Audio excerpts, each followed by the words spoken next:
Oi. Oi, gente. Pamela Martelli, Herakton Caleb. Como vão? Temos duas pessoas, três comigo aqui.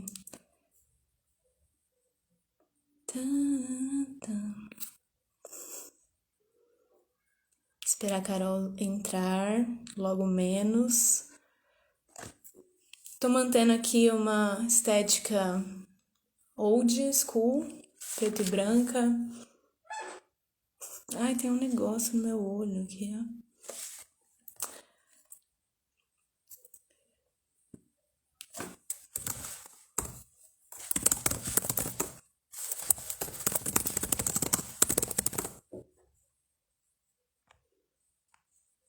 Como que eu convido alguém aqui, gente? Ah, eu só posso convidar quando ela entrar. Tem que entrar, Carol. O futuro chegou, mas é bom lembrar do passado também, né? Ah, olha ela aí, ó, cenando. Oi, Carol.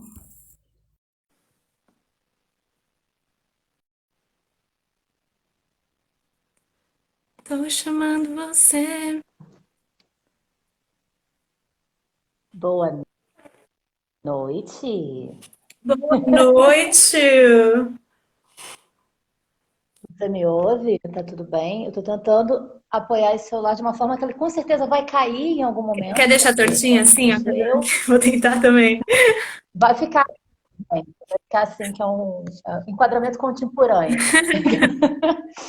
Oi, Coisa Carol. torta, então enquadramento contemporâneo. Boa Você me ouve noite, bem? Souza, Vocês me como está? ouvem bem aí? Vocês, amigos que entraram, que estão aí entrando. Coincidentemente, minha cachorra começou a falar também, bem na hora da live. Sempre assim, mãe. Essa tal de Marília Campos é minha mãe. Olá, Marília Campos! Muito bom Boa conhecê-la. noite, Mari. Ai, quantas pessoas maravilhosas aqui. Lígia, eu vou beber para relaxar, porque eu tô Vai nervosa. Tô ficando fundo, muito vai nervosa com fundo. isso. Eu tenho aqui uma garrafinha aqui de água. Olha, Uma grande garrafa de a água. pergunta. Eu acho que tá todo mundo ouvindo a gente um pouco atrasado, porque esse é o esquema da live, aparentemente. Quando eu entrei, você ainda estava me chamando, e eu acho que você tinha me chamado um pouco antes. E as É, respostas estão vindo agora, todos, do áudio. Então, acho que a bom, gente vou tem que começar. lidar com esse universo do atraso, do delay. Eu também te ouço com um pouquinho de delay, então acho que eu falo, espero um pouco você falar, e aí você fala e espera um pouco pra eu falar, porque vai dando. A gente vai se encavalando aqui, né? A lógica do virtual, A é isso. lógica do virtual, tudo é lento e rápido. Bom, gente, para quem está chegando aí agora, nós estamos começando essa live de lançamento do livro Enquanto Ela Dormia, dessa maravilhosa Carol Pitzer, coloridíssima, que está ali do outro lado. Meu nome é Lígia Souto, eu sou a editora dessa peça, sou parte da editora Efêmera aqui. E fui eu que trabalhei com a Carol nessa peça, nessa publicação. E a gente vai falar um pouco sobre ela agora. Queria que você se apresentasse aí para a galera que está entrando, Carol, para que o pessoal te conhecer. Eu acho essa missão sempre a mais impossível, Lígia. Ela é horrível.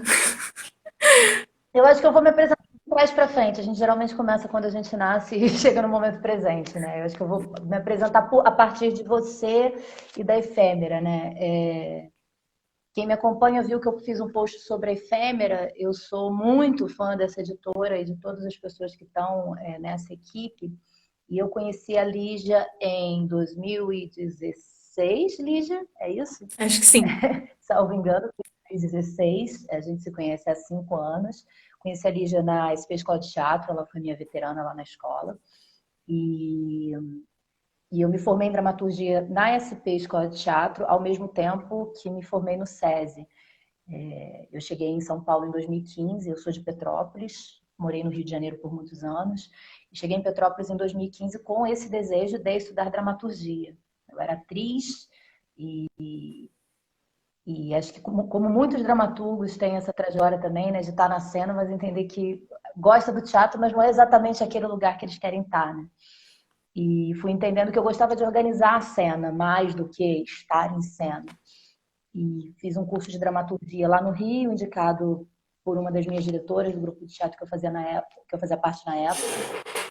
E era aquilo, mas no Rio de Janeiro não tinham muitos espaços de estudo de dramaturgia, então fui parar em São Paulo no meio de 2015 e fiz o processo seletivo da SP Escola de Teatro e do SESI, passei para os dois. Então, em 2016 eu comecei os dois cursos concomitantes. E em 2016 foi quando eu escrevi Enquanto Ela Dormia. A peça ficou pronta em 2017, ela estreou em agosto de 2017, salvo engano, com direção da Eliana do Teatro da Vertigem, com a atuação brilhante da Luciene Guedes. A gente estreou lá no SESI, né, no Centro Cultural Fiesp, na Avenida Paulista. E acho que foi o que me abriu portas enquanto dramaturga. Assim. Foi a minha primeira peça longa escrita e dei uma sorte do universo de que ela foi escolhida e ela foi dirigida dessa maneira tão brilhante e me deu uma certa visibilidade em São Paulo a partir daquele momento. Acho que é um pouco isso, Lídia. Se você quiser depois acrescentar, perguntar coisas, estou por aqui. Não, acho perfeito. É isso. Nós nos conhecemos lá da SP e essa peça não diria que foi sorte, né, Carol? Porque é uma peça muito.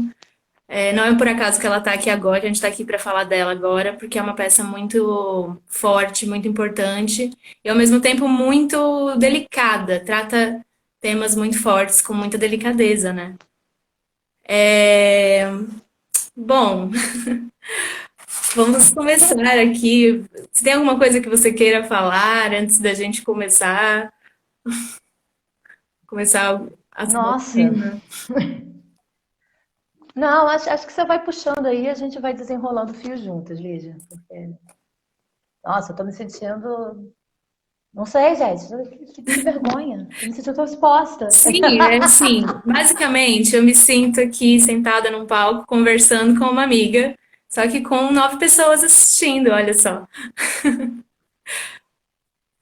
Eu queria começar Se a lendo um gente tivesse sentado no trecho. palco, era mais fácil. Queria começar lendo um trecho da peça, para a gente começar a falar a partir daí. Vou começar aqui então. Convém não esquecer ainda que somos mulheres, e como tais, não podemos lutar contra os homens, e que também estamos submetidas a outros, mais poderosos, e que nos é forçoso obedecer suas ordens, por mais dolorosas que nos sejam. É um trecho de Antígona, estava na minha mesa. Alguma aluna deixou. Eu comentei a peça numa aula sobre gêneros literários. Falamos sobre a tragédia grega, eu citei Édipo, Medeia, Antígona. Trouxe alguns trechos das peças, apontei aspectos moralizantes das tragédias gregas. Comentamos alguns aspectos de linguagem em sala. Mas não era leitura obrigatória, não era nada muito aprofundado. Não achei que ninguém leria o texto na íntegra. Enfim, avisei para a senhora me ajudar a ficar de olho. Foi na 1103. Essas meninas têm entre 15 e 18 anos, então muita coisa pode estar acontecendo. É bom falar com as outras professoras também, observar algum comportamento diferente em sala de aula. A gente nem sabe se é uma situação aqui dentro ou lá fora. Algumas dessas meninas têm história de vidas complicadas, vivem em zonas de risco, família desestruturada. Algumas já trabalham para sustentar a família. E claramente a situação envolve homens e autoridade. Pode ser algum familiar ou alguém do trabalho. Eu tenho minhas desconfianças. Conheço a letra delas. E a forma de abordagem também revela muito, né? Deixar um bilhete com uma citação na minha mesa, dá para saber que é uma aluna que lê. Então, poderia checar na biblioteca quem pegou a antiga no emprestado. Se ela não se identificou, é porque tem medo de alguma coisa. Prefiro não apontar ninguém diretamente agora. Vou observá-la com cuidado nas próximas aulas, me aproximar com calma, averiguar os fatos e fazer com que ela se sinta segura para falar. Que tipo de risco essa menina está correndo? Ou acha que está correndo? Esse é o começo da peça Enquanto Ela Dormia, de Carol Pitzer. E como eu acabei de ler aqui, que eu acho esse começo super forte já nos diz muito do que vai ser a peça, assim. Você traz logo de cara a Antígona, né? Que é anunciando basicamente sobre o que a gente vai falar, como nas tragédias tudo se anuncia logo de cara. Você traz Antígona para anunciar que a gente vai tratar de uma tragédia também. O Léo aqui também entrou muito forte. E aí eu queria que você falasse um pouco, Carol, sobre o seu processo dessa peça. Você acabou escrevendo um prefácio, né, na obra, você explica um pouco lá como que se deu, mas eu queria que você falasse um pouco sobre tanto quanto a decisão de colocar, de trazer elementos tão, tão característicos, né, da dramaturgia, da raiz da dramaturgia, como a Antígona, a peça Antígona, quanto a escolha da sua linha. Eu queria que você começasse a falar um pouco sobre a peça, sobre o seu processo. Então, eu acho que nessa peça especificamente, eu tinha o que geralmente costuma ser muito mais difícil no processo de, acho que não só de um dramaturgo, mas de qualquer contador de histórias, que é saber que história eu queria. Essa peça é baseada numa história real, acho que muitas pessoas sabem disso. Uma amiga minha sofreu um caso bem parecido com o que acontece com a protagonista da peça, e ela chegou em casa me contando isso. Eu, na época, estava começando a estudar dramaturgia, achei que era um bom argumento para iniciar uma peça. Pedi autorização para ela para escrever sobre isso, ela me autorizou. Logo depois eu fui para São Paulo, então quando eu entrei para o SESI eu já sabia que era essa peça que eu queria escrever, que era sobre isso que eu queria escrever. O SESI e a SP, eu acho que é interessante pensar também que, como eu fiz a formação das duas coisas de uma maneira muito concomitante, é muito difícil para mim separar quais foram as ferramentas que me foram dadas no SESI e quais foram as ferramentas que me foram dadas na SP Escola de Teatro, né? Porque eu estava mergulhando num universo de ferramentas dramatúrgicas pela primeira vez. Então, eu experimentei muito antes de começar a escrever essa peça a partir das ferramentas que me eram oferecidas. Eu, a princípio, eu achava que eram dois monólogos, que não era um monólogo só. E aí talvez acho que esse seja a primeira questão sobre como que a gente toma decisões sobre a nossa peça, sobre o que a gente quer escrever, né? Talvez isso tenha um pouco a ver dentro da lógica do mundo acadêmico, como a gente faz o nosso recorte de pesquisa, né? Aqui é um pouco como que a gente faz o recorte da história que a gente quer contar. Muitas vezes a gente quer contar mais coisa do que cabe, ou a gente quer complexificar muito uma situação em que é mais fácil simplificar. Quando a minha amiga me contou a situação de assédio que ela tinha vivido, ela também me contou que a mãe dela tinha levado muito tempo para colocar o nome dela no documento, para o pai assumir aquela criança e colocar o nome dela no documento. Então, a princípio, eu queria escrever essa história em paralelo, como, o que era para essa mãe assumir, fazer com que esse pai assumisse essa criança, para depois essa mulher querer retirar esse nome. Mas era muito complexo, então eu abandonei uma parte da história para focar na questão judicial. Eu achei que fazer esse recorte fazia com que a história ficasse mais forte. E aí a história em dado momento foi virando um jogo de espelhos, né? Quando eu decido, por exemplo, que essa personagem é professora, isso vem muito do meu campo de história pessoal, porque eu acho que a gente nunca escreve do nada, né? A gente escreve a partir da nossa vida, a partir das nossas experiências. E eu venho de uma família de professores. Minha mãe é professora, minha avó era professora, eu também, inevitavelmente, acabei me tornando professora também. E... Mas depois, quando a peça estreou, a Luciane Guedes, que é a atriz que fazia a Dora, ela percebeu o quanto esse campo da professora era fundamental para essa personagem, né? Porque ela amplia o espectro comunicação que a personagem tem. Uma outra profissão, não necessariamente essa personagem teria a oportunidade de falar e multiplicar o que ela está pensando para tantas pessoas, como uma professora tem, né? E não teria acesso a tantas pessoas. E, de certa forma, isso me dá uma plataforma metalinguística, porque na peça, na montagem da Lili, acontecia muito momentos em que a gente já não sabia mais se era a personagem ou a atriz falando.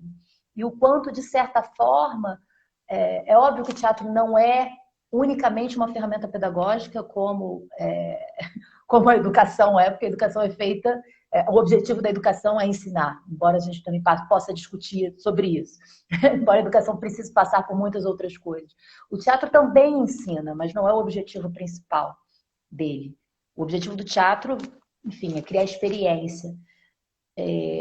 Mas como que a gente cria uma questão de dois níveis, né? Então, da mesma forma que a professora tem os alunos para comunicar, a personagem, enquanto personagem de uma peça, tem o público para comunicar, né? Isso vira quase um duplo dentro da peça. E, enfim, acho que eu estou me perdendo, mas eu queria dizer que a peça, de certa forma, virou um jogo de espelhos Não tem quando eu ordem entendi que não certa. era o drama. É difícil, é difícil, eu fico nervosa.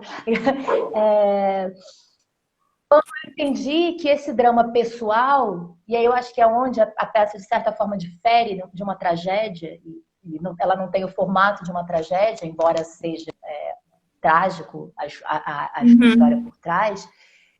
E aí foi quando eu entendi que não era sobre contar apenas a história pessoal da minha amiga ou apenas a história individual dessa personagem, mas como a história individual dessa personagem amplificavam ou exemplificava ou multiplicava diversas outras formas de abusos que nós vivemos Uhum. enquanto mulheres diariamente na sociedade. Então, por isso que a peça se abre, ela nem se abre com o conflito principal, que seria que é o conflito da Dora. Ela apresenta um conflito que é de uma outra personagem. E outras personagens vão surgindo enquanto vítimas de violência no discurso dela. Eu acho que é um pouco isso. Não sei se te respondi, Lígia, mas tô Sim, prolixa. é, Ah, que lindo, olha. O filho da minha amiga tá me vendo e me dando eu tchau. vi. Tchau, Ravi. É Beijo, muito muita gente maravilhosa interessante. aqui. Eu tô vendo vocês. Eu não consigo nomear todo mundo, mas beijo. Tô muito feliz de vocês estarem aqui, viu? Ah, eu também, na verdade, eu não tô nem acompanhando aqui os comentários ainda, mas para falar assim, que eu ia até comentar sobre a escolha da profissão da personagem, porque uma das coisas que me chamou a atenção quando eu li o texto foi assim, existe uma didática na fala, na forma como ela se expressa, sabe? Que para mim foi muito legal na peça, no texto da peça. Que é você tá falando ali, a personagem Dora tá falando de abusos, ela fala de uma forma extremamente simples, ela fala de uma forma extremamente compreensível. Existem momentos em que ela precisa se colocar para outras pessoas, né? Essa peça tem uma formatação que também a gente vai falar um pouco sobre isso que eu acho legal, mas existe um lugar onde são as falas dessa personagem. E ela se expressa de uma forma extremamente compreensível, sabe? Ela sempre se fazendo entender. E eu fiquei pensando assim, que de um jeito que é uma professora mesmo, né? Essa forma fácil de se colocar sobre temas complexos, profundos, difíceis. E aí eu ia te perguntar justamente isso, se a sua escolha tinha a ver com também a questão da narrativa, porque ficou muito simples compreender por que ela é tão clara nas suas colocações. Ela vive isso. Você traz uma camada social, uma camada do dia a dia quando você coloca essa profissão, né? Então ela está acostumada com isso, ela está acostumada com isso na sala de aula, ela está acostumada com isso na, na escola, sabe? Enfim, é muito legal mesmo. Nossa, muito legal isso que você coloca, Lídia, porque eu nunca tinha parado para pensar racionalmente. E eu gosto de conversar sobre a peça, e eu gosto de dar aula sobre a peça também por conta disso, porque a gente olha, ou entrar em debates, né? Enfim, porque a gente olha para a peça de ângulos que a gente. Muita coisa que vai para a nossa escrita, você também é dramaturga, sabe disso, vem de um campo inconsciente, né? A gente vai se dar conta, e eu acho que ao longo da nossa vida, da nossa experiência, a gente vai se apropriando da nossa experiência prévia e a gente vai transformando isso em ferramenta. Mas, como eu disse, essa foi a primeira peça que eu escrevi. E eu acho que talvez tenha tido uma inteligência inconsciente que é assim, eu não vou complicar a minha vida. Se eu estou escrevendo a minha primeira peça e ela já trata de um tema tão complexo e de uma experiência que eu não vivi pessoalmente, que é um abuso sexual pelo meu pai, que bom que não vivi, eu já tive que pesquisar um monte de coisa. O que eu não preciso pesquisar, eu vou colocar da minha própria experiência. O que me facilita. Porque se eu tivesse que fazer uma personagem que é advogada, que é médica, que é engenheira, que é faxineira, que é qualquer outra coisa, eu teria que ter mais um campo de pesquisa para entender como essa personagem fala, como essa personagem se comporta dentro de determinadas situações, enfim, qual é o vocabulário comum. E é isso, assim, de certa forma, essa personagem fala como eu sempre ouvi as pessoas falarem na minha vida. Minha mãe, minha avó, eu mesma, é o meu círculo, então é mais fácil construir o discurso. E você sai um pouco da. Acontece muito da gente acabar criando personagens artistas, né, que falam muito nas peças de teatro contemporâneo, e a gente acaba fazendo isso, eu mesmo. Tem uma peça que tem 5 personagens, os 5 são artistas. E é isso, no fim das contas, a gente acaba falando muito sobre nós mesmos nas nossas obras, e foi isso que me chamou a atenção, assim, como essa peça dialoga para além de nós mesmos, assim, para uma outra classe de pessoas, né, de trabalho mesmo, assim. E aí a forma de se expressar é fundamental nesse caso, porque o teatro é para chegar, né? O texto, e esse texto chega. É isso que eu acho muito louco. E no fim das contas, eu acho que artista, né, Lídia, muitas vezes a gente vê um diálogo, um debate muito cabeçudo sobre forma e etc, etc. E eu acho que quanto mais a gente força uma forma dentro de uma peça de teatro, falando do que a gente produz enquanto arte, mais menos ela vai funcionar, porque eu acho que a forma ela vem do próprio produto, né? Ela vem da própria experiência, da própria escrita.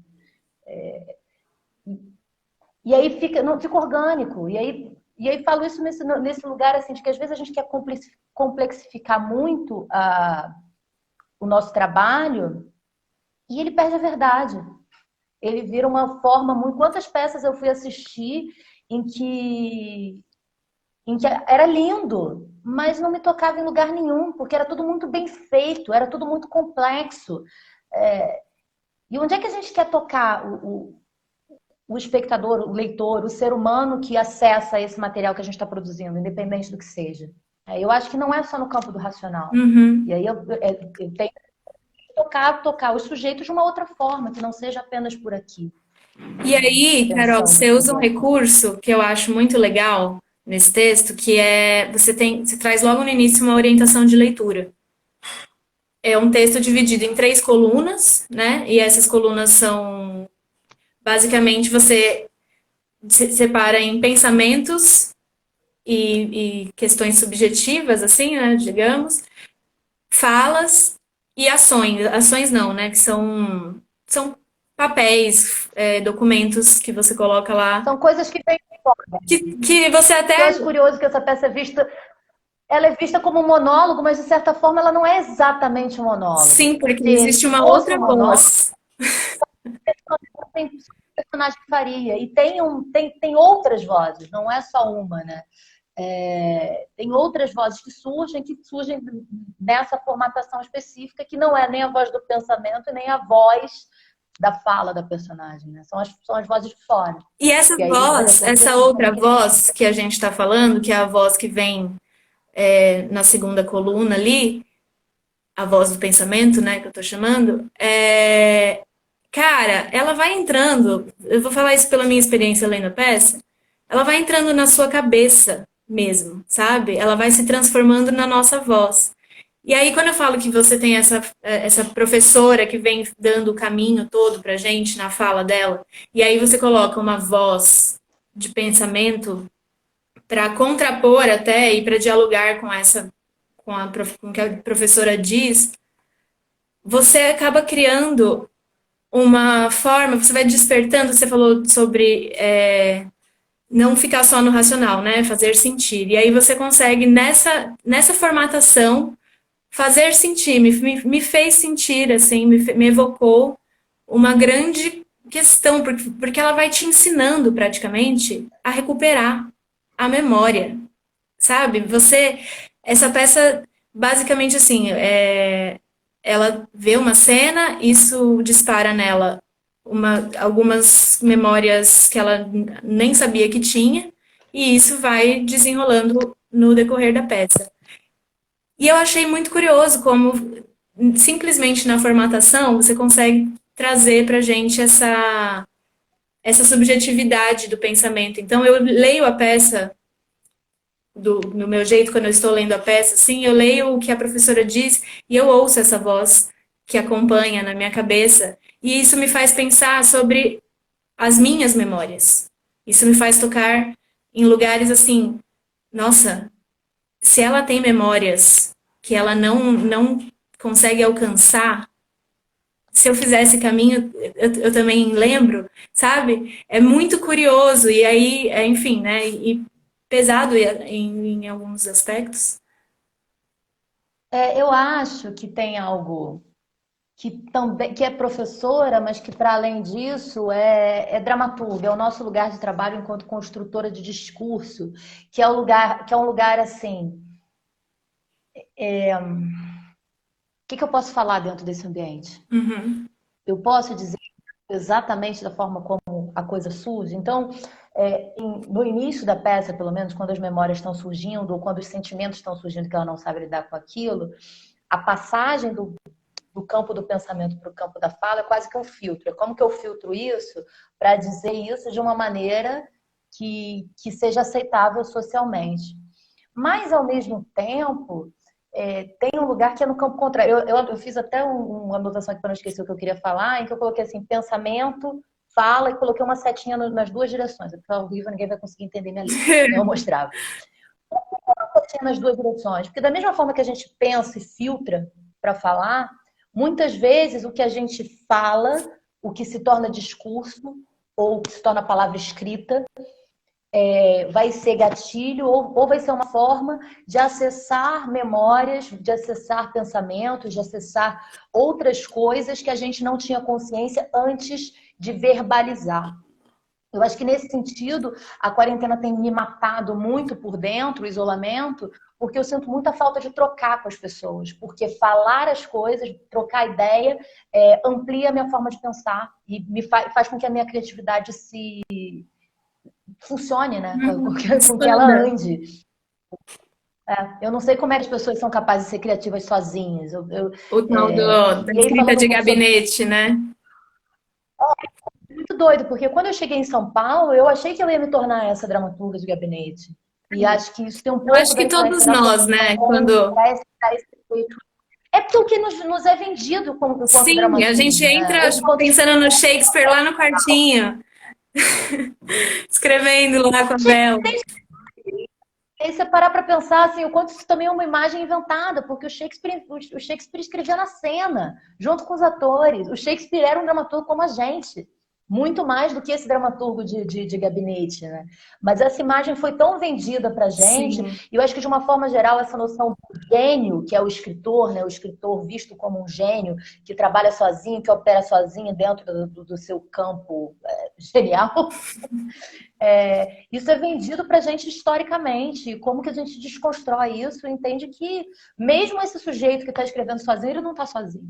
Mesmo esse sujeito que está sozinho, ele está trabalhando com todas essas vozes que passam pela cabeça dele, com todas as referências, com todas as conversas. Ele não está sozinho ali. Ninguém escreve sozinho. A gente só A, assume isso a no Belize, processo, né? também dramaturga, também tem um programa muito legal, um podcast que chama Spoilando a Peça, que que já entrevistou a Carol, inclusive, a gente passou ele aqui essa semana. Ela comentou aqui: eu amo dramaturgias que são visualmente um jogo com o leitor, como ocorre nesse texto. As várias vozes parecem fundir na mesma pessoa porque todas as mulheres sentem medo de violência o tempo todo. É exatamente isso, né? E eu acho que para além disso, isso eu fico muito feliz de ouvir que isso chega. Eu fico com muita vontade, às vezes, de ouvir os homens sobre isso, sabe? Porque para mim é muito claro que para as mulheres a peça funciona. Uhum. E eu sempre fico mais curiosa para ouvir o ponto de vista dos homens, porque enquanto público eu via muito homem muito incomodado. Eu via muito homem. Eu sempre gosto de assistir a peça na última fileira, às vezes de pé, observando as reações corporais da plateia. E eu via gente batendo perninha, sabe? Eu já vi. E você vê quando a pessoa desliga, porque aquilo não atravessa ela, porque a pessoa cria uma barreira quanto ao que está acontecendo. E aí me interessa muito entender como isso chega no homem. Mas eu queria falar de uma coisa mais formal, que é, eu acho que de certa forma eu escolho esse lugar de montar a peça com essas colunas e etc. Porque eu acho que o papel do dramaturgo é facilitar a vida do diretor. Tem dramaturgo que acha que é o E contrário. mais do que isso, Mas eu né? A acho vida que de é. quem vai ler, seja quem for. Porque Exato, é aí que essa peça me ganha. exatamente. Você consegue criar Eu não quero um que imaginário você teatral olhe ali. e tenha. Exatamente, exatamente. Eu quero que o primeiro leitor que pegue aquela peça, seja um diretor ou um leitor que nunca vai ver a peça montada, que ele leia e que ele entenda quem está falando, que não seja Sim. complicado entender. Eu não quero escrever uma peça difícil de ser entendida Ai, que às vezes a gente numa cai primeira vista. nessa, né, Carol? A gente também fica super Cara, misteriosos, dramaturgas misteriosas, não querem entregar tudo. E aí mas ninguém entende nada. vendo, né, Lígia? Geralmente, quando a gente entra num lugar meio misterioso, é porque o mistério existe pra gente também. A Pra gente não gente, tem tanta exato. certeza Exato. quanto Não tá revelado. o nosso. Enfim, menos é mais nesse sentido. Esse sujeito super colorido dizendo menos é mais. É isso, gente. E, enfim, vamos falando, tá, amiga? Não tem ordem de coisas. Eu tô aqui pensando, tentando lembrar da peça, vai trazendo também. Não sou nenhum Marcos Mazzieri que sabe guiar lives Eu, efêmeras. eu tinha notado, mas eu tô só com medo dessa coisa do delay, assim, de eu estar te atrapalhando, te atravessando Não, de alguma forma. tá Mas eu ótimo. tinha notado um pouco essa memória que Sim, você tinha falado, eu desse queria falar lugar de sobre como isso, sobre como a peça mexe com a questão da memória. Assim, pra mim, eu sou muito ligada nesse tema da memória, né? Sou morro de medo de esquecer tudo. E, sim, tenho mesmo, assim. Na minha família a gente tem histórico de Alzheimer, então é que todo mundo tem medo. Mas a questão desse texto foi que, quando eu fui ler, eu não vou contar tudo, porque tem uma nota da editora logo no começo, queria que vocês lessem. Olha, linda, o Duran tá inclusive. aqui, só um instantinho do que eu ia falar, porque o Duran tá aqui e ele tá falando assim: maravilha saber da publicação de enquanto ela dormia. Foi muito bom e intenso trabalhar com ela para extrair sentidos do texto para encenação. Beijo. O Duran, que Ai, trabalha que lindo. no Teatro da Vertigem, com Bem, quem a Carol teve a peça Enquanto Ela Dormia em cartaz por 3 temporadas. e que me ensinou muitas coisas sobre a peça. Assim. O Duran foi dramaturgista, e acho que eu posso fazer um parêntese para explicar para o público que não é do teatro o que é um dramaturgista, bem por alto, porque a gente sabe que é uma função complexa. Mas o Duran foi dramaturgista do Enquanto Ela Dormia. E o dramaturgista é uma função que está entre a direção e a dramaturgia, entre outras coisas, tá? Eu vou dizer uma das funções do dramaturgismo, que senão o Duran vai me bater dizendo que não é só isso, eu sei que não é, mas a gente precisa simplificar, não é uma aula sobre dramaturgismo. Entre outras coisas, o que o dramaturgista faz é entender o sentido do texto, traduzir isso para a direção e encontrar formas de traduzir isso imageticamente, corporalmente. É um pouco dar um sentido, encontrar os sentidos teóricos por baixo das palavras e das imagens que vão ser produzidas no espetáculo. Né? Ele ajuda a traduzir a palavra do texto para a imagem que o texto vai formar, né? No final das contas, enquanto peça montada e não enquanto texto. quem é do teatro. E o Duran foi o dramaturgista dessa peça. Foi a primeira vez que eu trabalhei diretamente com um dramaturgista. E, e eu aprendi muito sobre a peça durante esse processo, porque ele me fazia perguntas que eu não sabia responder de cara. E isso foi muito importante, porque me fez olhar para o que eu tinha colocado de forma muito inconsciente ou de forma muito voltando, assim, abrindo parênteses. Como eu falei, a minha formação foi assim, em um ano eu escrevi essa peça e essa foi a minha primeira formação com dramaturgia. Então Uhum. eu acho que tinha muita coisa que eu entendia, mas não entendia conscientemente. Aí quando eu falo inconsciente, inconsciente nesse sentido, eu já sabia manipular aquelas ferramentas, mas eu não sabia dizer, eu estou usando uma chave de fenda, eu estou usando um martelo, eu estou usando tal, eu manipulava as ferramentas sem nomear as ferramentas. Uhum. E quando eu fazia o processo contrário, que era o Duran me perguntar por que essa personagem fala isso e por que ela pensa isso, mas não fala, eu fui olhar e fui entender o que eu estava articulando enquanto ferramenta. Então, eu fui olhar teoricamente para algo que eu tinha escrito um pouco ainda no calor da teoria, sem deixar a teoria assentar e compreender. Foi um trabalho muito rico, assim. Agradeço muito, aprendi muito durante essa montagem e aprendi muito, especialmente com a equipe de dramaturgismo, com o Duran e com a Bruna Menezes, que é assistente dele. Também estudou na SP Escola de Teatro, uma pessoa queridíssima. E, enfim. Ah, eu ia falar da memória. Posso? Pode, vem. Eu já A tinha gente vai emendando esquecido. uma com outra. Eu só não esqueci porque eu botei junto com no meu post-it de pensamento fala, eu botei um mem aqui embaixo, que significa memória. Ai, nada como ser organizado. Não, é só para não esquecer mesmo. Eu acho que a questão da memória talvez seja. Sempre que se fala de Enquanto Ela Dormia, fala-se que é uma peça sobre assédio e sobre violência, uma peça feminista, uma peça sobre violência contra a mulher e etc. E eu não acho que não é, mas Uhum. eu acho que Que não é ela só. é outras coisas, ela não é apenas isso. E talvez a montagem do Vertigem, da Lili, tenha dado tão certo, porque a Lili, ela abraçou a peça, ela entendeu a peça pelo viés onde eu enxergava ela, que é o viés da construção da memória. Então ela fez uma montagem por um viés que me interessava enquanto escritora, que é pensar em como uma memória se constrói. Que é algo que vive dentro de mim, porque eu perdi meu pai muito cedo, eu perdi meu pai com 5 anos de idade. E tem algo no texto que é assim, é um diálogo que eu já tive com a minha mãe, independente de ter vivido um assédio, eu não vivi esse assédio. Mas eu não sei quem foi o meu pai. Uhum. E a minha memória do meu pai, quer dizer, sei, mas sei. Como é que o que são as memórias que você tem de quando você tinha antes dos 5 anos de idade? Sim.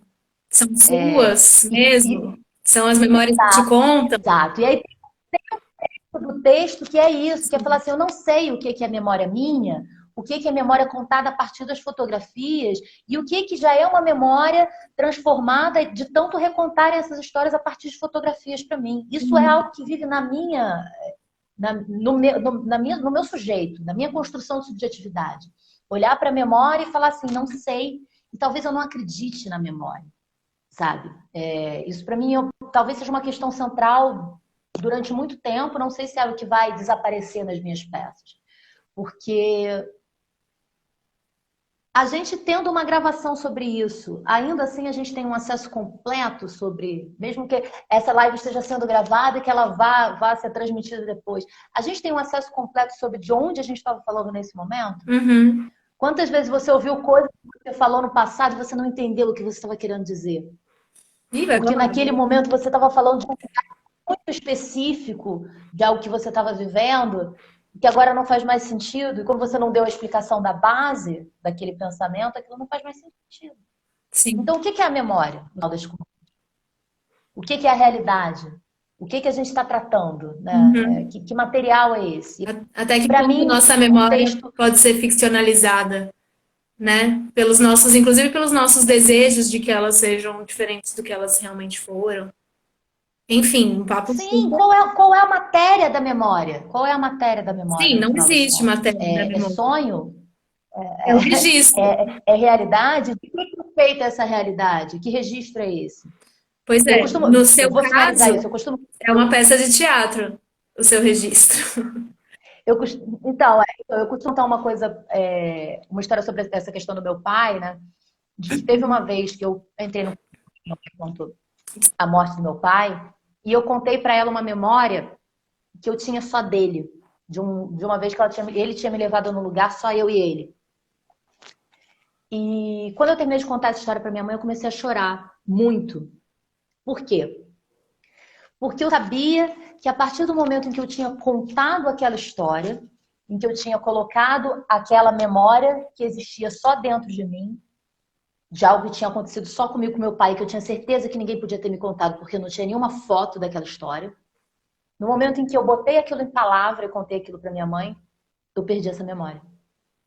O lugar, a setinha da fala para o pensamento e não do pensamento da fala. A partir do momento em que eu coloquei isso em palavra, a próxima vez que eu for contar a mesma história, eu não estou acessando só a minha memória, eu estou acessando A história que você minha contou. narrativa sobre a minha narrativa sobre aquela memória, e isso já modifica a memória.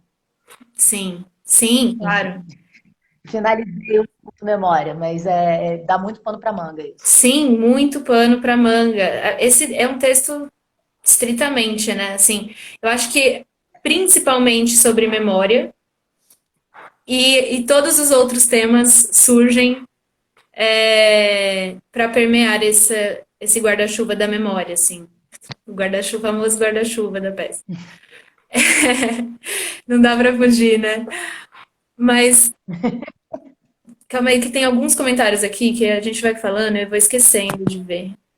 Olha, o Léo perguntou, Carol, teve mudanças entre o texto encenado e essa versão que está sendo publicada agora? Você falou um pouco de sua Não. trajetória Pouca coisa. com o Pouca Vertigem. coisa. Isso trouxe alterações, não? Não, quase nada.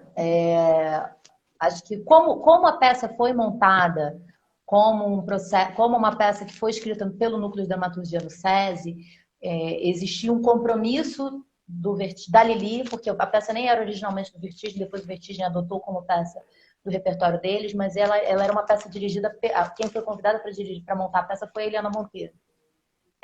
Existia um compromisso muito forte da Lili com uma fidelidade com o texto original. Então, assim, o que se mudou? Eu consigo dizer, assim, claramente as pequenas modificações que foram feitas para a montagem. A gente tirou uma fala que faz referência entre a idade em que o pai foi embora e a idade que a personagem presente tem, porque a Lu é uma atriz mais velha do que a personagem teoricamente seria. A personagem no papel. Então, a gente suprimiu essa fala para não dar esse ruído e criar uma crise com o espectador. A cena da carta da aluna, ela foi bastante cortada por causa da decisão de encenação de como aquela carta seria feita.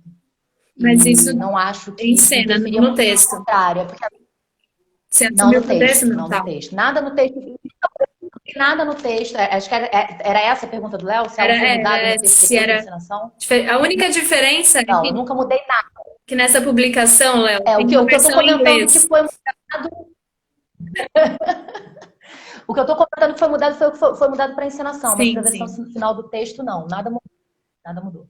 É a versão que eu escrevi. E aí aqui, ó, a Marília Campos, Mama, comentou aqui: a memória é um tema privilegiado da nossa contemporaneidade, pois temos um excesso de memória que desfaz as memórias por causa do superlativo e do excesso. Sim, sim.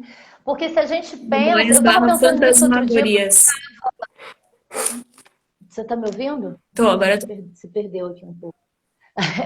Eu estava pensando nisso num lugar muito objetivo outro dia, que foi meu celular começou a parar de funcionar porque estava muito cheio de foto. E aí eu fui tentar limpar a memória dele. E eu acho que essa é uma experiência que todo mundo que está assistindo essa live já teve em algum momento, que é o que a gente faz com essa quantidade de fotografia que a gente tira hoje em dia com o nosso celular? Que fica na bendita nuvem, cara. E quando a gente precisa, a gente raramente encontra e E as nem coisas. É usa, e isso. raramente Então, eu acho precisa. um pouco sobre isso também, sobre essa produção exacerbada de uma memória do tempo presente, mas que no fim das contas Quando a fotografia era uma coisa mais rara, porque ter uma câmera era caro, porque você precisava revelar, eu não sei quantos novinhos tem aí, a galera da geração Z, mas assim, uma câmera tinha um filme com no máximo 36 fotos. É louco estar explicando isso, não? Eu sou que não conhece, Lígia. Eu sei que é engraçado, mas Não, é é engraçado real. que é muito Porque é isso. Dora. Isso é muito Dora. 36 fotos, 36 poses é o que uma blogueira tira para postar uma foto no Instagram, hoje em dia, no mínimo. Para achar o enquadramento, a luz certa, o filtro certo, etc. Agora, olha que loucura. O que acontece com as 35 fotos que não foram usadas? Pois é. Né? Então, Imagina, e 36 fotos iguais numa máquina analógica, meu Deus. Que desperdício. isso não existe. Assim.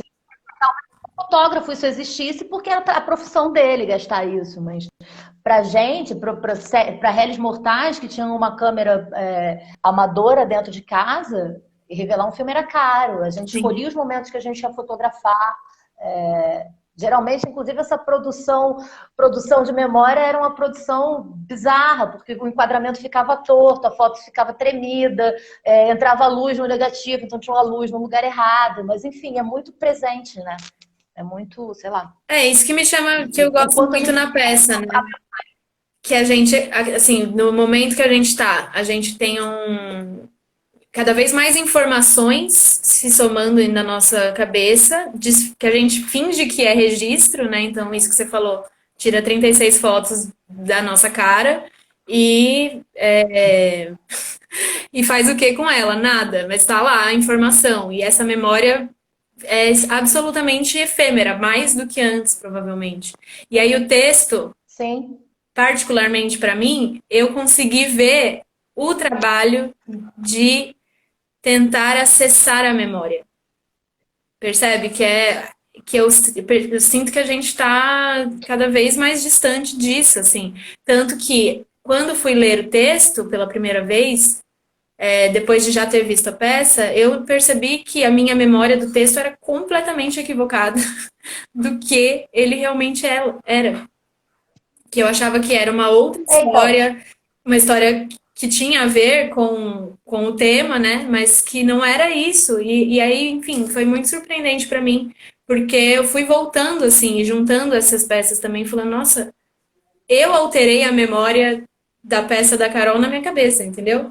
Eu criei essa narrativa para a sua peça. mas por que a partir de quem você era no momento em que você viu a peça, Não, e o que né? estava Eu ontem estava acontecendo conversando naquele contexto, quando ela estava e aí eu falei usando. exatamente. Esse seu prefácio é assim uma coisa linda. Se fosse você leria ele aqui, inclusive, amiga. Eu só não leio porque eu não tenho ele aqui à mão.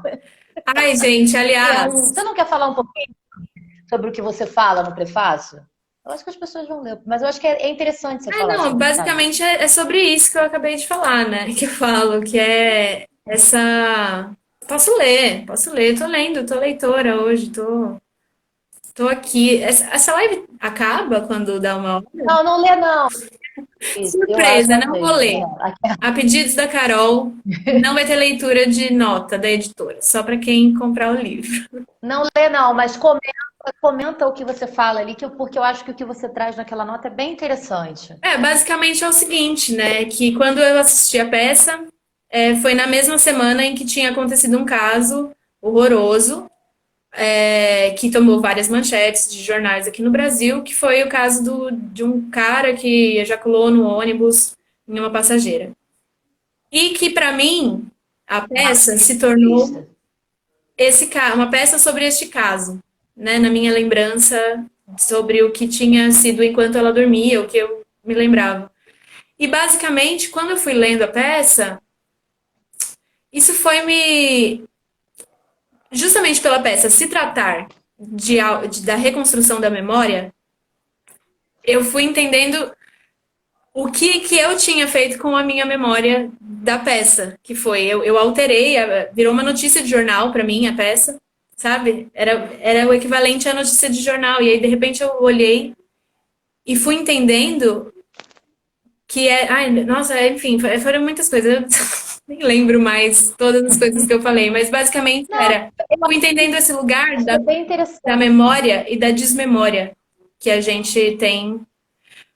Eu vou responder essa, hein, Belize, que eu tô louca pra falar que a Carol. Essa pergunta é difícil, né?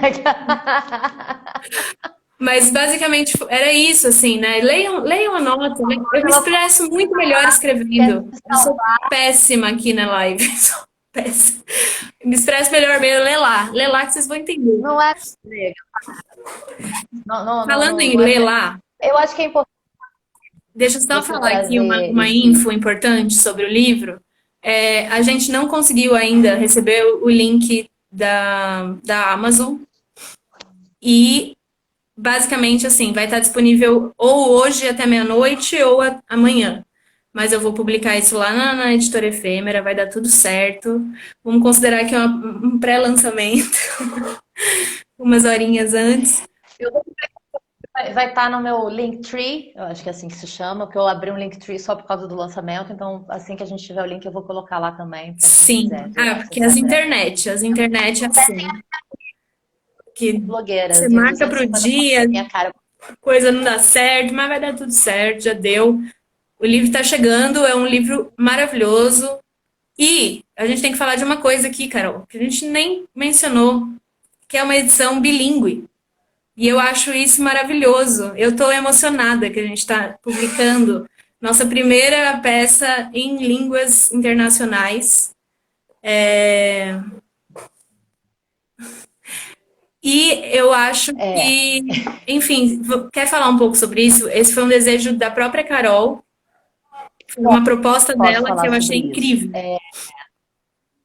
Eu fico achando que, de certa forma, e quando eu tenho um pouco de preguiça da Anitta, tem a ver com isso também, mas eu chego na Anitta depois, é só para manter o público revoltado comigo, precisa fazer polêmica.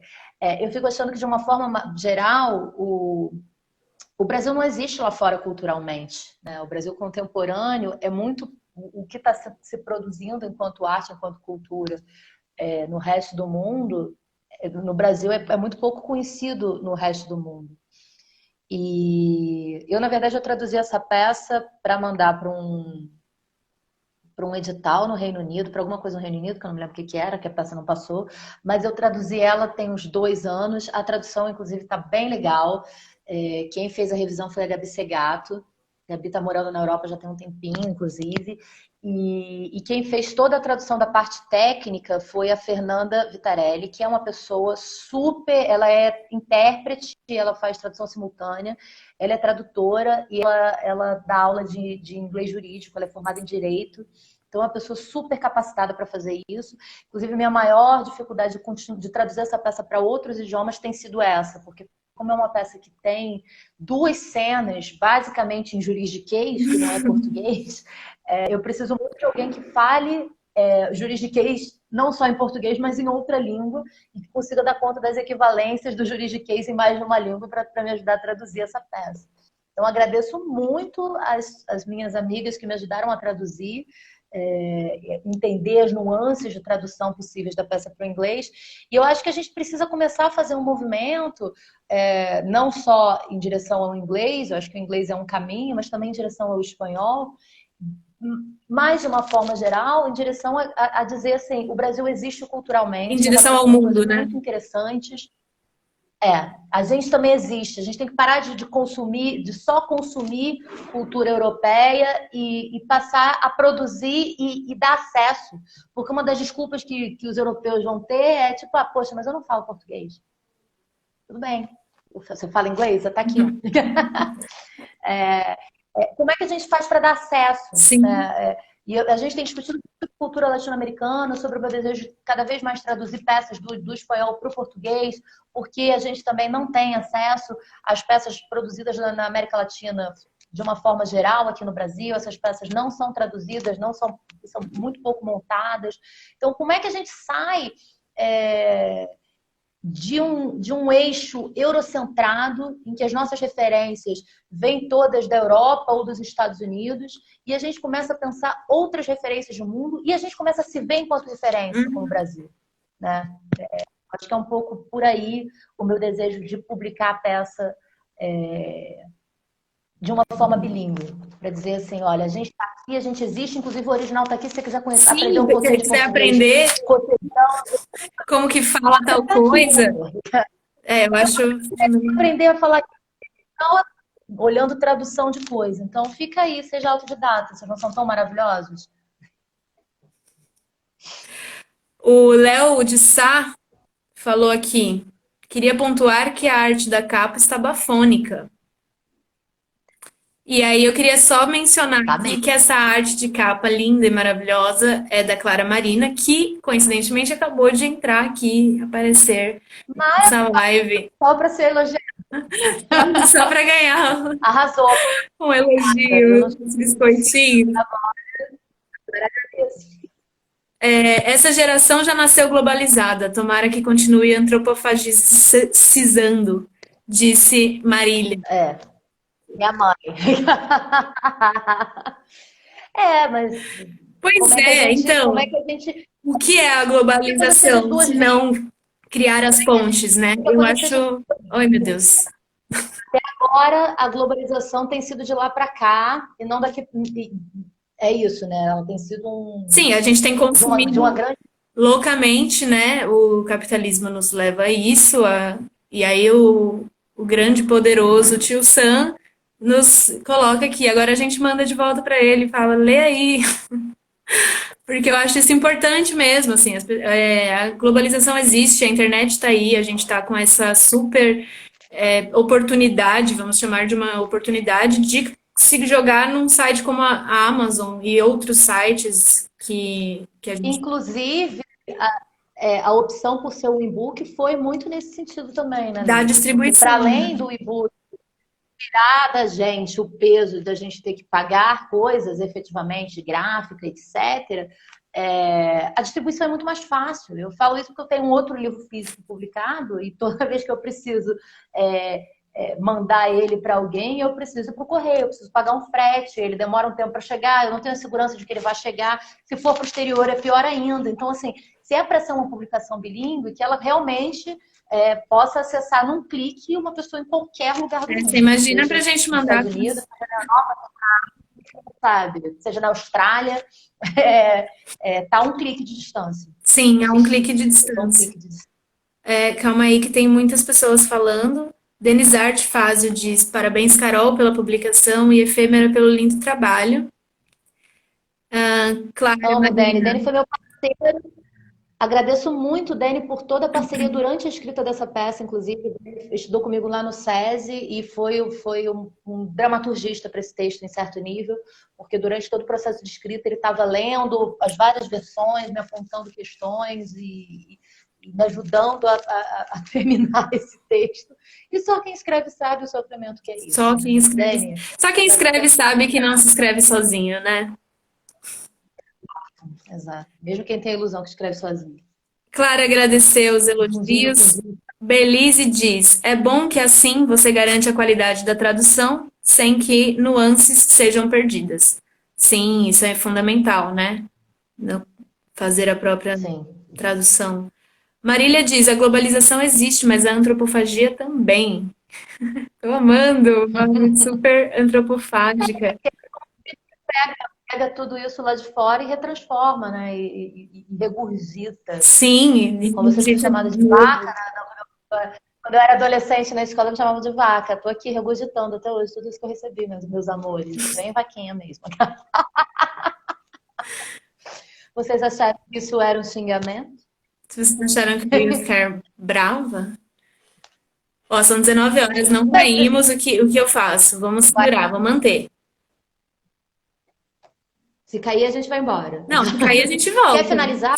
Não, não, não, Eu vamos também seguir. acho.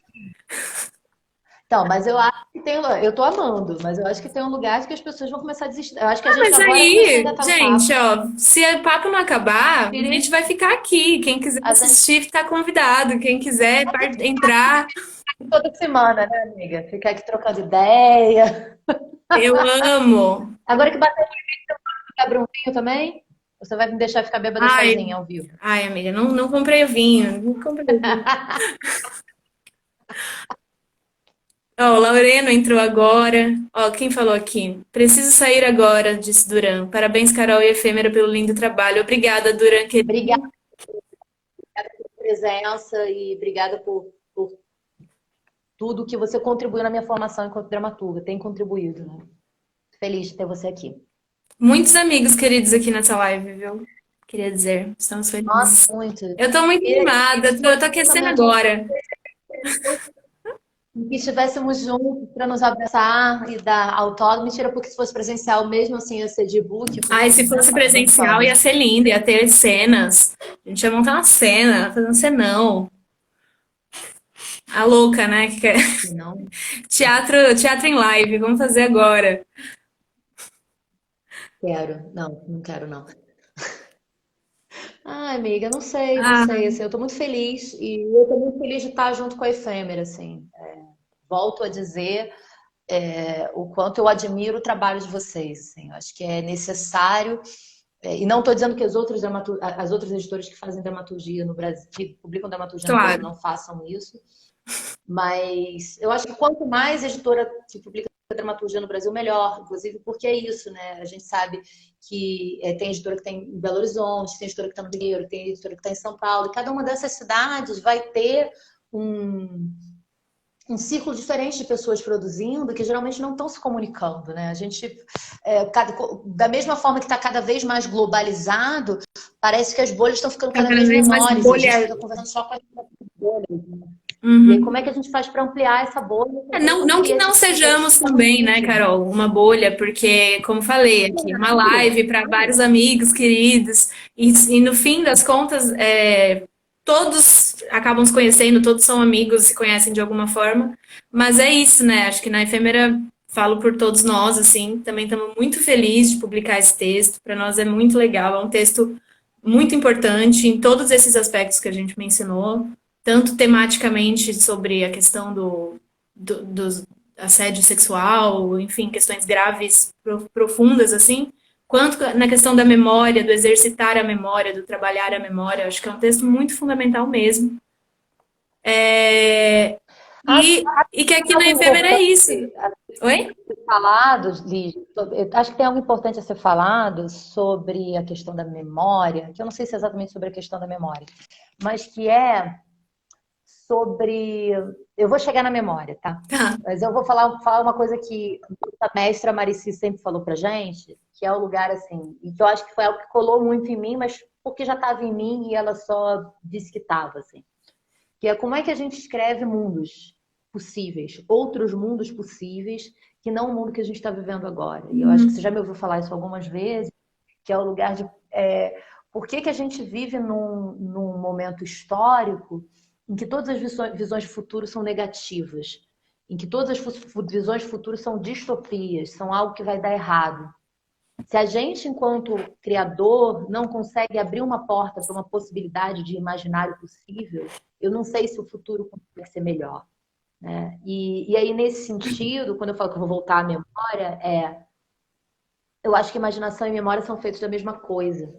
Como sonho também é feito dessa mesma matéria. Então, se a gente está trabalhando com essa matéria, olhando para ela e amaciando, dizendo assim, é possível pensar outras coisas, para mim funciona, sabe? E, e entender, muitos anos depois que eu escrevi a peça, que eu fiz com a Dora algo que eu tenho desejo que todas as mulheres façam com a própria vida, que é foda-se o que o Estado fez comigo, eu vou tomar conta da minha própria narrativa. Uhum. Não me importa qual o papel da legitimação do Estado quanto a isso. Isso não significa não lutar por nossos direitos políticos, Uhum. mas isso significa não do Estado para que a gente sobreviva. Porque o Estado não está aqui para gente. O poder não está aqui para gente. Se a gente for depender do desejo do Estado para nossa existência, a gente não vai existir. Então, como é que a gente faz Principalmente para, agora. independente da ação do Estado, criar alternativas de continuar existindo? Né? E aí não vou dar o spoiler do final da peça, mas quem leu, quem assistiu a peça sabe o que acontece. que é a personagem tomar a própria narrativa, a narrativa nas próprias mãos, assim. Se o Estado tá pouco se fudendo pra mim, eu não tô pouco me fudendo pra mim. E não vai ser Que nem é esse um pedaço de papel que spoiler. vai Quando definir. você coloca antigo na primeira frase, isso tá dado, né, Carol? Ela é uma mulher que vai se levantar, Sim, graças. mas pra mim é revirar antigo, né, no sentido de que eu tô Uhum. cansada. Isso é algo que outra Reinventar. grande disse sempre, eu sempre ouvi isso da Márcia Nemer, é algo que está colado em mim, assim, que até quando a gente vai ficar nessas narrativas em que as mulheres que são rebeldes morrem no final? Né? Que lugar é esse da rebeldia que leva à morte e se transforma em uma heroína a partir da morte? Eu não quero Sim. morrer para ser heroína. Eu quero continuar viva para continuar sendo rebelde, para continuar me rebelando contra o Estado, para continuar me rebelando contra o status quo, para continuar criando outras possibilidades de mundo. Sabe? E é preciso que nas narrativas isso também exista. Senão, dentro da gente, de certa forma, se a gente só ouve narrativas em que o príncipe encantado salva a mulher e não a mulher se salva, em que a mulher que é rebelde morre no final, isso vive dentro da gente de uma maneira muito violenta. Uhum. Então, como é que a gente constrói coletivamente outras narrativas para que a próxima geração, para que as próximas mulheres não sejam alimentadas só dessas Pelo narrativas medo. negativas? Pela narrativa do medo, né? Sim, Porque, querendo ou não, essa é a sim, narrativa que se constrói na nossa mente. Levantar é igual morrer, sim. né? Enfrentar é igual Sim. morrer. E essa já não pode ser mais a realidade hoje. Nós não vivemos mais os tempos de Antígona, né? De Sófocles, e não vivemos mais. Mas vivemos tempos bárbaros, na verdade, né? Que a gente precisa dessa força para se levantar. Eu acho que a Dora é uma mulher que traz muito essa inspiração para quem? Para as mulheres que vão ler. Espero que para os homens que vão ler ela traga. Ela traga. Eu acho que ela Medo. traz, mas eu não posso falar porque eu leio ela como uma pessoa que entende do que se trata, né? Sendo uma mulher. Eu queria também saber, aliás, fica aí o convite. A Carol falou lá no começo da live que queria saber o que os homens pensam dessa peça, o que eles entendem, o que eles sentem, e eu também gostaria muito de saber. Então, se você tá aí, se identifica como um homem, é, leia a peça, traz pra gente suas opiniões, suas impressões, porque a gente tá sempre a fim de Nossa, saber também. vai ser muito E legal, espero assim, que a ouvir os Dora traga comentários, isso vocês mandarem, pra né, vocês. reflexões, né? Sim, essas E reflexões. eu quero deixar uma cara, inclusive, para os homens, se ainda sobrou algum aqui depois de tudo isso, é que existe essa coisa posta na sociedade que a gente vive hoje, que é uma sociedade super polarizada, que as feministas querem que todos os homens morram e acabem, que não é sobre isso, gente, assim, Não é só. de verdade. Não é só. Mas é sobre pensar na construção do masculino que a gente tem hoje nessa sociedade. Eu não acho que o masculino ou o feminino precisam acabar. Eu acho que eles nem existem, de base. Para Não começar, né? existe São isso. conceitos. Então. Mas para a gente entender isso, a gente precisa entender o quanto esse masculino ele também está oprimindo a A si masculinidade. mesmo. Porque o quanto os homens precisam criar uma certa atitude frente ao mundo que muitas vezes, talvez na maioria das vezes, eu não sei dizer porque não é a minha experiência, mas que muitas vezes não corresponde ao que eles sentem. A existência deles ao mundo. E aí parece que a luta do feminismo é só pelas mulheres, e não é. E eu acho que mesmo que fosse, vocês deviam estar lutando. Mas independente disso, se o que faz com que vocês entendam é o próprio umbigo, um mundo sem o machismo também seria melhor para os homens. Sim. E eu não estou aqui para castigar ninguém, assim. Eu não acho que é esse o caminho. E Não é o nem para caminho do castigo, não é moralizar, o né, caminho do Carol? cancelamento. Que é isso Para que o entender texto que não nós faz. somos sujeitos geridos por uma sociedade que nos coloca muitas vezes em ação sem pensar sobre essa ação. E que muitas vezes vai nos fazer oprimir outros sujeitos enquanto forma de afirmação da nossa própria identidade sem pensar Uhum. sobre isso.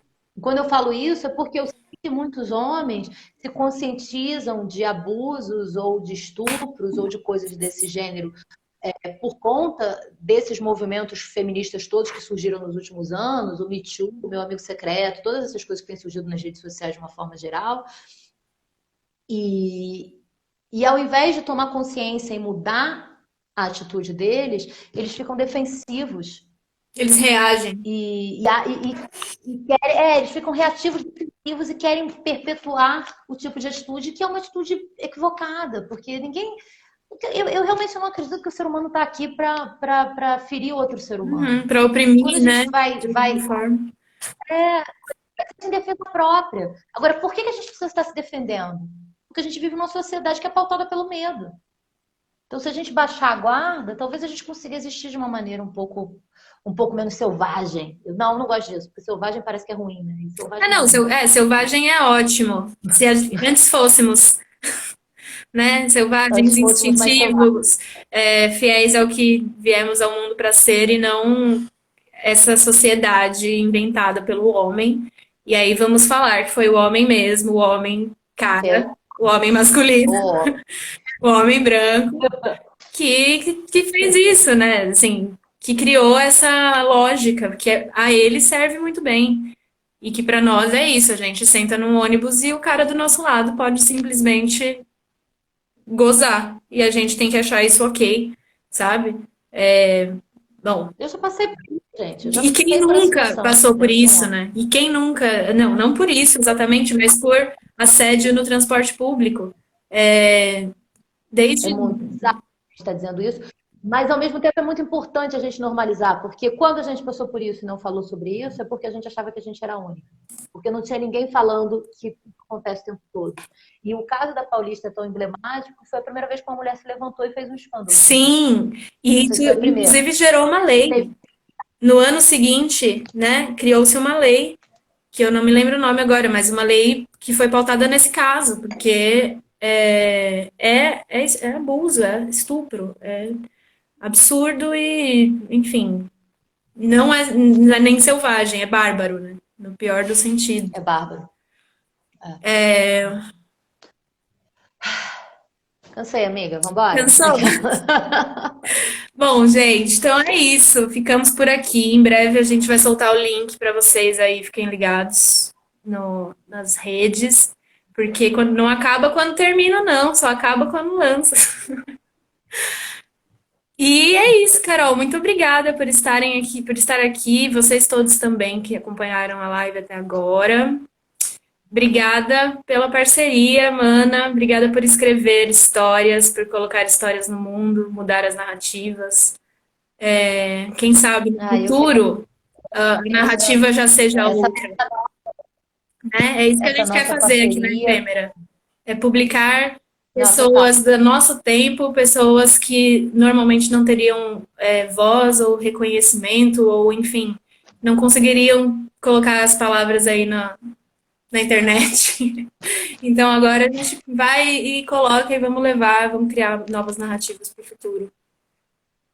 E é Eu isso, que né, minha agradeço, Lígia, amiga? assim, agradeço esse caminho, agradeço essa parceria com a Efêmera, não só com você, mas Pamela, Marquito, a gente Aleixo, sempre trocando, acho que é uma. estamos todos. Eu sempre esqueço do Aleixo, é tão quietinho no canto dele, essa pessoa tão Ele é low profile. discreta. Eu sou um bom Aleixo, discreto, mas amo. Agradeço o amor que vocês têm pela dramaturgia, a que vocês levam esse nosso trabalho. Muita gente não entende do que se trata, escrever dramaturgia, né? Parece que o teatro é só cena. A grande maioria das pessoas não entende o trabalho envolvido no escrever um texto que vai para o teatro, que não é um texto que vai só para o papel, que não é só literatura, embora também seja literatura.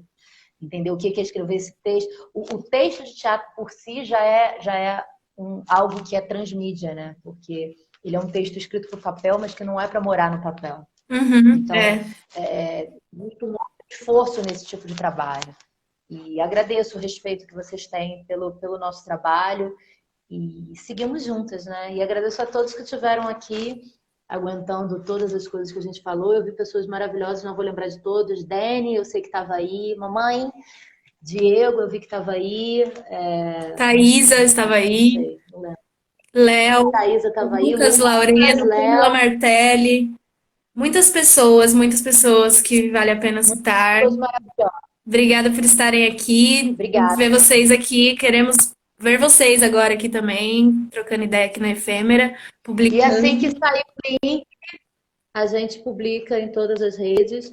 E se não se vocês não vocês ficarem muito ansiosos, manda mensagem e a gente manda um link pessoalmente para vocês. É, vai sair entre hoje e amanhã. Fiquem ligadinhos aí que já tá saindo, tá bom? Obrigada, gente. E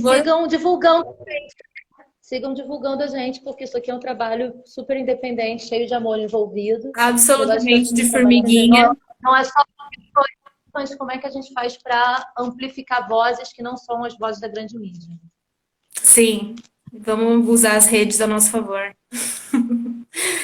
Obrigada, obrigada. Compartilhem. Obrigada por tudo, amiga. Obrigada a todos. Link em breve, ok? Um beijo, Carol. Obrigada, gente. Eu não sei desligar. Eu não Ai, sei meu como é que eu Deus, saio eu não sei daqui. acabar a live. Eu achei que ia acabar sozinho. Calma aí, deixa eu ver se eu aprendo aqui. Abandonar. Eu tô abandonando. Beijo.